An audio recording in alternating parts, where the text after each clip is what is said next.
റബ്ബി ഗഫിർലി വഹബിലി മുൽക്കൻ ലാ യൻബഗി ലിഅഹദിൻ മിൻ ബഅദി ഇന്നക അൻതൽ വഹാബ്. എൻ്റെ റബ്ബേ, എന്നോട് നീ പൊറുക്കണമേ.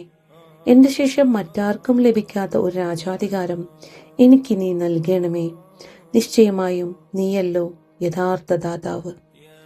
സുലൈമാൻ നബിയുടെ പ്രാർത്ഥനയാണിത്.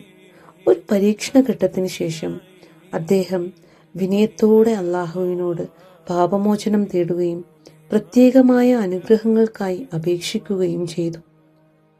ഈ പ്രാർത്ഥനയുടെ ലക്ഷ്യം വമ്പിച്ച ഒരു ഭൗതിക രാജ്യം നേടുക എന്നതല്ല, മറിച്ച് ദൈവിക അനുഗ്രഹങ്ങളോടുകൂടിയ പ്രത്യേക ഭരണാനുഗ്രഹം ലഭിക്കണമെന്നതാണ്. അതിനാലാണ് എൻ്റെ ശേഷം മറ്റാർക്കും ലഭിക്കാത്ത രാജാധികാരം എന്ന് അദ്ദേഹം പറഞ്ഞത്.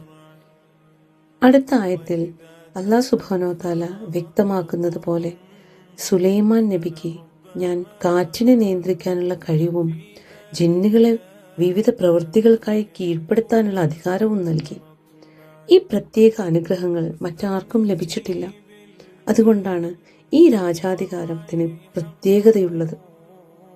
അതുകൊണ്ട് ഈ ദുആയുടെ അർത്ഥം മറ്റാർക്കും കീഴടക്കാൻ കഴിയാത്ത ഒരു ശക്തമായ രാജ്യത്തിനായുള്ള അഭ്യർത്ഥനയല്ല, മറിച്ച് അള്ളാഹുവിൽ നിന്നുള്ള അസാധാരണ അനുഗ്രഹങ്ങളോടുകൂടിയ പ്രത്യേക ഭരണവും ഉത്തരവാദിത്വവും ലഭിക്കണമെന്നുള്ള വിനയത്തോടുകൂടിയുള്ള പ്രാർത്ഥനയാണ്.